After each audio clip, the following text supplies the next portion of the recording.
தமிழ்நாட்டுல எல்லாமே சேஞ்ச் ஆயிடுச்சு. உங்க நகையையும் சேஞ்ச் பண்ணுங்க. உங்க பழைய நகைக்கு கிராமுக்கு 150 ரூபாய் கூடுதலா வாங்கி புது நகை எடுத்துக்கோங்க. அதே கம்மி சேதாரம் தான் உங்க லலிதால மட்டும்தான்.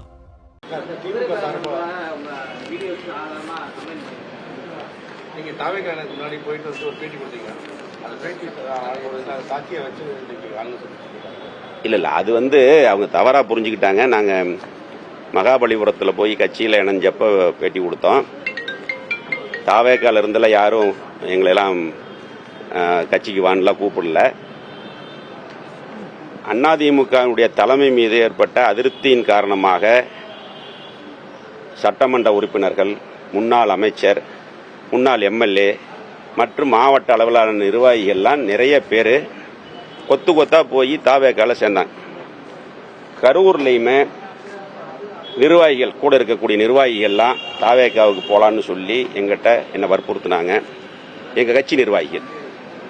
அது சம்பந்தமாக 11 மீட்டிங் போட்டோம் கரூர் சட்டமன்ற தொகுதி. ஏன்னா அவங்க தான் வேலை செஞ்சு என்னை ஜெயிக்க வச்சவங்க. கரூர் சட்டமன்ற தொகுதி மற்ற 3 தொகுதியில் இருக்கக்கூடிய நிர்வாகிகள் எல்லாம் வர சொல்லி இந்த மாதிரியான ஒரு கருத்து இருக்குது, நம்ம அடுத்த ஸ்டெப் என்ன பண்ணலாம் அப்படிங்கிறது சம்பந்தமாக கருத்து கேட்டோம். ஒரு சிலர் வேண்டான்னு சொன்னாங்க. பெரும்பாலான அவருடைய கருத்தை ஏற்று நாங்கள் இன்றைய முதலமைச்சர் தளபதி அவர் தலைமையில் இருக்கக்கூடிய தமிழக வெற்றி கழகத்தில் போய் இணைஞ்சோம். அப்போ பேட்டி கொடுக்கும் பொழுது அதைத்தான் சொன்னோம். அது தவறாக புரிஞ்சுக்கிட்டாங்க. இதுவரைக்கும் அன்னைக்கு நாங்கள் சேர வரைக்குமே தாவேக்கால் இருந்தோ அல்லது தாவேக்கால் இருந்து போனவங்க, இப்போ உடுமலை ராதாகிருஷ்ணன் போனார், நம்ம கடலூர் சம்பத்தண்ணன் போனாங்க, நம்ம திருச்சி முசிறி சிவபதி போனார், கடம்பூர் ராஜன் அவங்கெல்லாம் போனாங்க. அவங்கெல்லாம் என்னோட அமைச்சராக இருந்தவங்க. அவங்ககிட்ட என்ன கேட்டோம்னா, போனீங்க அங்கே என்ன மாதிரி அந்த மாதிரி தான் பேசியிருக்கிறோம். அதைத்தான் சொன்னேன்.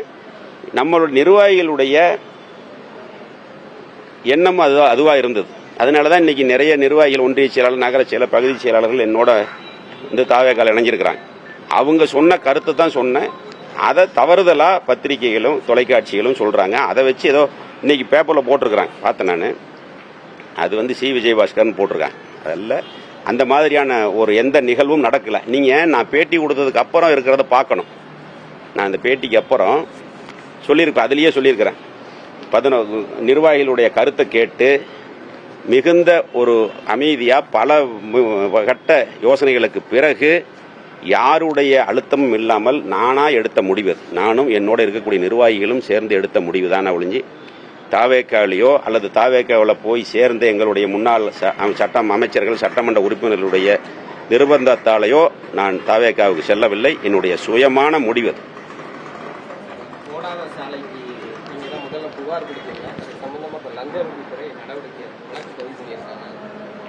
போடாத சாலைக்கு பணம் எடுத்ததை ஆதாரத்தோட கொடுத்தோம். திமுக அரசு ஆட்சியில் இருந்ததுனால அது சும்மா அதிகாரிகளை மட்டும் சஸ்பெண்ட் பண்ணிட்டு அப்படியே அந்த கேஸ் அப்படியே விட்டுட்டாங்க. இப்போ இந்த அரசு, தமிழக வெற்றி கழகத்தினுடைய தளபதியினுடைய தலைமையிலான அரசு அதை எடுத்து இப்போ எஃப்ஐஆர் போட்டிருக்கிறாங்க. அது இப்போ அடுத்தது வழக்கு நீதிமன்றத்துக்கு வரும். அதுக்கப்புறம் தான் தெரியும் அதோட நிலைமை என்னங்கிறது.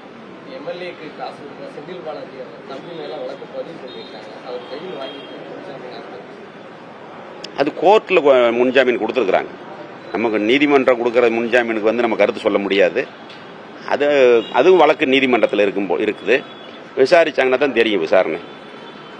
அதனால நாங்கள் மகாபலிபுரத்தில் சொன்ன கருத்து வேற, பத்திரிகைகள் சொன்ன கருத்து வேற. தாவேக்காவுக்கு என்னுடைய சுய விருப்பத்தில் நானாக போனது தான். யாருடைய இதுவும் கிடையாது, இன்ஃப்ளூயன்ஸ் கிடையாது.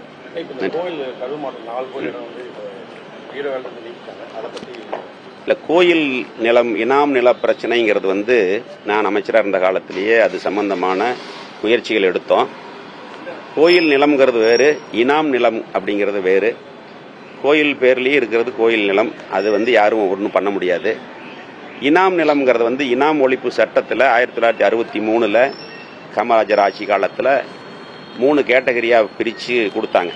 60 வருஷம் யார் அனுபவிச்சாங்களோ அவங்களுக்கு ஒரு பட்டா போட்டு கொடுத்தாங்க. அதுக்கப்புறம் அனுபவத்தில் இருந்தவங்க ரெக்கார்டை கொடுத்து பண்ணாங்க. 12 வருஷம்னு ஒரு மாதிரியான ஒரு கேட்டகரி 81, 81A, B அப்படிங்கிற மாதிரிலாம் கேட்டகரியில் பிரித்து கொடுத்துருக்குறாங்க. அது இவ்வளோ நாள் பிரச்சனை இல்லாமல் இருந்தது. போன கவர்மெண்ட்டில் அது எல்லாமே கோயில் நிலம்னு சொல்லி அதில் குடியிருக்கக்கூடிய மக்கள், ஏன்னா அந்த இடத்துல வீடு கட்டியிருக்கிறோம், பைப் கனெக்ஷன் கொடுத்துருக்குறோம், சர்வீஸ் வாங்கியிருக்கிறோம், ப்ராப்பர்ட்டி டேக்ஸ் கட்டியிருக்கிறோம், அதில் கவர்மெண்ட் இடமே இருக்குது. இப்போ இருக்கக்கூடிய சிட்கோ அதில் தான் இருக்குது. அந்த மாதிரியான சூழ்நிலை இவ்வளவு நாள் பிரச்சனை இல்லை. போன ஆட்சியில் அந்த இனாம் நிலங்களை பூரா பிரச்சனை பண்ணாங்க. குறிப்பாக வெண்ணமலை மக்கள் 540 ஏக்கர் கிட்டத்தட்ட. அதில் இனாம் கரூர் அப்படின்னு ஒரு நகரமே இருக்குது. அந்த பழைய இனாம் கரூர் நகரம் பூராமே அந்த இனாம் நிலத்தில் தான் வருது. அதில் இருக்கக்கூடிய ஏழை எளிய மக்கள் ஒரு சின்ன இடம் வாங்கி வீடு கட்டி குடியிருக்கிறாங்க. அதையெல்லாம் ஜீரோ வேல்யூ பண்ணி அவங்களெல்லாம் வாடகைதாரர்களாக மாற்றி கிராமங்கள் எல்லாம் விவசாயம் பண்ணவங்களெல்லாம் குத்தகைதாரர்களாக மாற்ற முயற்சி நடந்தது. அது சம்பந்தமாக வழக்குகள் நீதிமன்றத்தில் இருக்குது, சில தீர்ப்புகளும் வந்திருக்குது. அதை போன ஆட்சி காலத்துலேயும் நாங்கள் முயற்சி போன திமுக ஆட்சி காலத்தில் அதுக்கான நடவடிக்கைகள் இல்லை.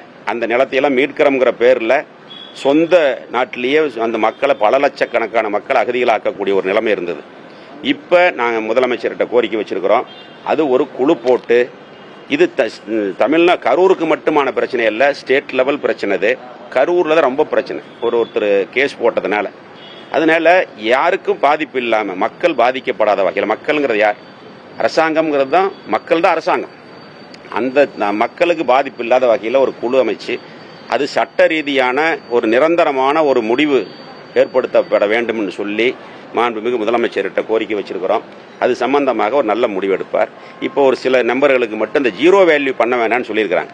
ஜீரோ வேல்யூ பண்ணால் ரெஜிஸ்ட்ரேஷன் பண்ணுங்க, ஏன்னா இது வரைக்கும் ரெஜிஸ்ட்ரேஷன் ஆகிக்கிட்டு இருந்ததெல்லாம் ரெஜிஸ்ட்ரேஷன் பண்ண சொல்லியிருக்கிறாங்க. அது இப்போ அவங்க ஏதோ மறுபடியும் திருப்பி நீதிமன்றத்திற்கு போகிறோம்னு சொல்லி எல்லாம் பேப்பரில் பார்த்தேன். நான் எதுக்கு போனாலும் சரி, அரசாங்கம் ஒரு முடிவெடுத்து, கொள்கை முடிவெடுத்து பண்ணினாங்கன்னா மக்கள், அதில் குடியிருக்கக்கூடிய மக்கள், ஏன்னா நான் அமைச்சராக இருந்த பொழுதே அந்த அதிமுக ஆட்சி காலத்திலேயே டெல்டா மாவட்டங்கள் 5 சென்ட் கீழே 5 சென்ட்டுக்குள்ளே இருந்து குடியிருந்தவங்களுக்கெல்லாம் பட்டா போட்டு கொடுக்கலான்னு சொல்லி சொன்னாங்க, சட்டம் கொண்டாந்தாங்க. அது ஸ்டே ஆகி போச்சு.